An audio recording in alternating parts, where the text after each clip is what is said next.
আসসালামু আলাইকুম viewers, bike blog এর পক্ষ থেকে সবাইকে জানানো হচ্ছে আন্তরিক শুভেচ্ছা ও অভিনন্দন। তো ভিউয়ার্স, আশা করি সবাই ভালো আছেন। আলহামদুলিল্লাহ আমিও ভালো আছি।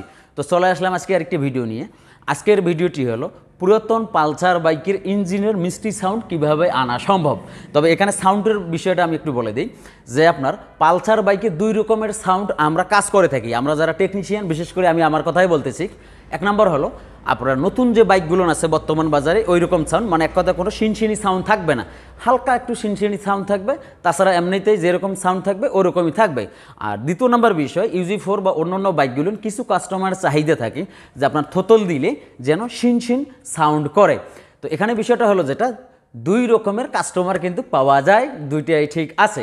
আর তৃতীয় নম্বর বিষয়টা হলো যেটা কিছু বাইক আছে পুরাতন বাইক যে আপনার থোতল দিলে শিনশিনি সাউন্ড আসে না, আপনার অরিজিনালের মতো মিষ্টি সাউন্ডও থাকে না। তৃতীয় নম্বর বিষয়টা যেটা দেখা যায় যে আপনার খিসখিস খিসখিস, মানে টান দিলে একটা থোতল দিলে একটা খিসখিস খিসখিস একটা সাউন্ড করে।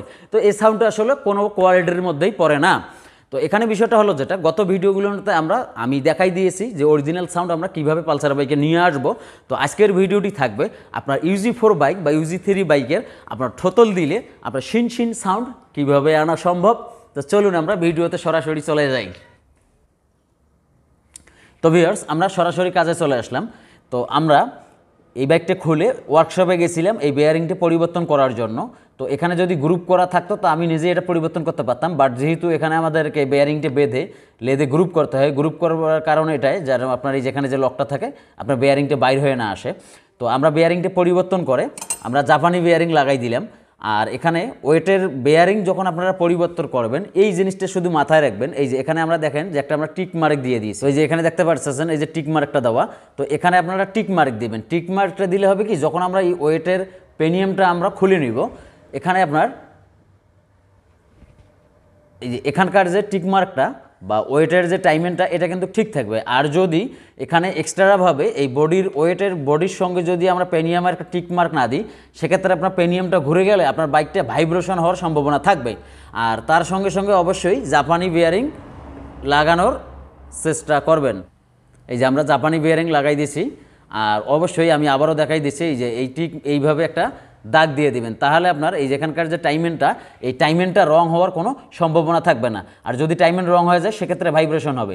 আরেকটা বিষয়, এই পেনিয়ামটা দেখবেন, এই পেনিয়ামটা যদি আপনার ঠিক থাকে সেক্ষেত্রে আপনারা এই কাজটা করতে পারেন।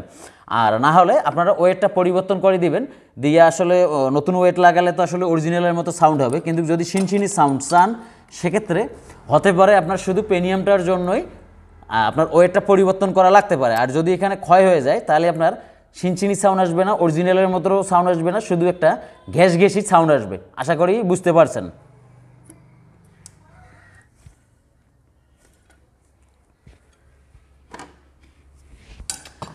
আর ভিউয়ার্স, দ্বিতীয় নম্বর বিষয় আমাদের এই যে এই হাউজিংয়ের দাঁতগুলো দেখবেন। এখানে দেখবেন যে আপনার বালু পড়লে যেরকম দাগ হয়, মানে এক কথা স্পট আছে কিনা, যদি স্পট হয়ে থাকে সেক্ষেত্রে আপনার ব্যালেন্স পেনিয়ামটা কিন্তু দ্রুত ক্ষয়ে যাবে, খ্যাসখ্যাসি সাউন্ড আসবে, আপনার শিনচিনিও সাউন্ড আসবে না, অরিজিনাল সাউন্ড আসবে না। তো এই ব্যাগটার ক্লাস হাউজিংটা ঠিক আছে, তার মানে আশা করা যায় আমরা সেট করলে ইনশাল্লাহ দেখতে পারবেন আপনার সাউন্ডটা অ্যাকুরেট হবে। তো আপনার এই ক্লাস হাউজিংয়ের বিষয়টা দেখবেন। আর এই ক্লাস হাউজিং যদি ক্ষয় হয়ে যায় সেক্ষেত্রে আরেকটা সমস্যা হয়, আপনার বাইকটা ফার্স্ট গিয়ার দিয়ে যখন ক্লাস ছেড়ে বাইকটা আগাবেন তখন দেখবেন ইঞ্জিন থেকে কোকো একটা সাউন্ড হবে। তো এই কোকো সাউন্ডটা আসলে একই তো ব্যালেন্সারের সাউন্ড, আর দ্বিতীয় সাউন্ড হলো আপনার কোকো, তাহলে আপনার সাউন্ডটা কোনোভাবেই অ্যাকুরেট হবে না। আপনি চান না আপনার হতে পারে অরিজিনাল সাউন্ড বা হতে পারে শিনশিনি সাউন্ড, আপনার দুইটা কোনোটাতেই আপনার সাউন্ডও মিষ্টি লাগবে না। তো এই পেনিয়ামের বিষয়টা আপনারা মাথায় রাখবেন। আর আপনারা যখন কাজটা করবেন পেনিয়ামটা দেখলেই বুঝতে পারবেন, তাহলে আপনার বাইকের সাউন্ড ইনশাআল্লাহ ভালো থাকবে। আর এখন বিষয়টা হলো যেটা ব্যালেন্স পেনিয়ামটা, তো এই বাইকের ব্যালেন্স পেনিয়ামটা আমাদের ঠিক আছে, আমরা এটাই লাগাই দিচ্ছি, আমরা ইনস্টল করব। তো ব্যালেন্সটা এটার মোটামুটি ভালো আছে।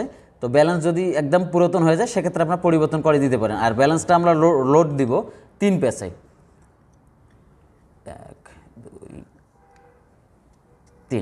3 পেসে দিলে আপনার শিনচিনি সাউন্ডটা খুব সুন্দরভাবে আসবে। সমান 1 2 3, বাস আমরা এটা 3 পেসে, তো আমরা এটা 3 পেসে লোড দিয়ে দিলাম। তো এখন আমরা এটা সেট করে দিব।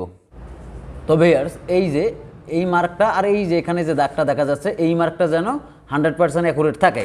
তো এইটার কারণেই কিন্তু আমরা এখানে টিক মার্ক দিয়ে দিয়েছি, কারণ যদি হুদায় হুদায় খোলা হয় বা কোনো টিকমার্ক দেওয়া না হয়, সেক্ষেত্রে আপনার কোন দিকে টাইমিংটা দিবেন, তখন আপনার ভাইব্রেশন জীবনও বন্ধ হবে না। আর এই বেবি প্যানিয়ামের টিকমারটা এটার সঙ্গে সেট থাকবে। তো এখন আমরা ক্লাস হাউজিংটা বসাই দিব।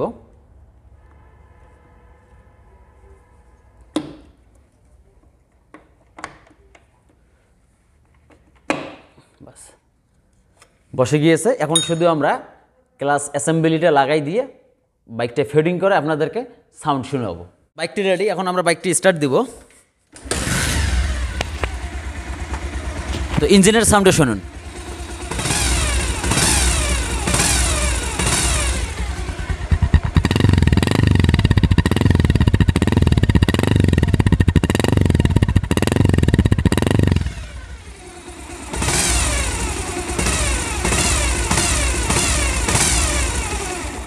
মানে এক কথায় থোতল দিলে ইঞ্জিনের সঙ্গে যে সাইলেন্সারের সাউন্ডের একটা সম্পর্ক, এই সাউন্ডটা আলহামদুলিল্লাহ চলে আসছে। তো এখানে বিষয়টা হলো যেটা আমি আগে বললাম যে পালসার বাইকের দুই ধরনের সাউন্ড আমরা পছন্দ করি। একটা হলো নিখুঁত সাউন্ড, মানে অরিজিনাল যে সাউন্ডটা থাকে ওটা, আর একটা হলো সিনসিনি সাউন্ডটা। আর তৃতীয় নাম্বার যে খিসখিসি সাউন্ডে আসে, এটা আসলে বাজে সাউন্ড। তো এখন ভাই আপনার অনুভূতি কি? এক কথায় ভাই অসাধারণ। আমি ধন্যবাদ। হ্যাঁ, আমার বাইকটা হচ্ছে ওল্ড মডেলের পালসার। তো আমি ওল্ড মডেলের পালসার কিন্তু একটা শিনশিনি একটা সাউন্ড থাকে, আমি এটাই চাচ্ছিলাম, আর যার জন্য আপনার কাছে আসা। এক কথায় এখন যে সাউন্ডটা যে দেখা যাচ্ছে, এটা মানে কাওয়াসাকি নিনজার মতো। ও আচ্ছা আচ্ছা আচ্ছা, জি জি জি, কাওয়াসাকি নিনজা S2 আর যে জি জি সুপার চার্জ আছে, জি জি। আমার কাছে ওই রকমই মনে হচ্ছে। ও আমি যেরকম চেয়েছিলাম ওই রকমই হয়েছে। ও আচ্ছা আচ্ছা, ধন্যবাদ। তারপরে খুশি? আচ্ছা ভাই, খুশি ভাই আমি।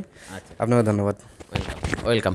তো ভিউয়ার্স, আশা করি বুঝতে পারছেন। তো ভাইয়ের কাওয়াসাকি নিনজার যে দেখবেন যে থোতল দিলে একটা শিনশিন সাউন্ড আসে, মানে সুপার চার্জ যে লেখা আছে ওই জায়গাটা থেকে মূলত আসে। যাই হোক, আমি জানি না, যেহেতু ওই বাইকগুলো আমাদের এখানে নাই। তো যাই হোক, তো ভাই যেহেতু স্যাটিসফাই, আর অনেকেরই এরকম সাউন্ড আপনাদের হয়তো বা প্রয়োজন থাকতে পারে, তো আশা করি এই ভিডিও দেখে আপনারা সমাধান করে নিতে পারবেন ইনশাআল্লাহ। তো ভিউয়ার্স, সবাই ভালো থাকবেন, আল্লাহ হাফেজ।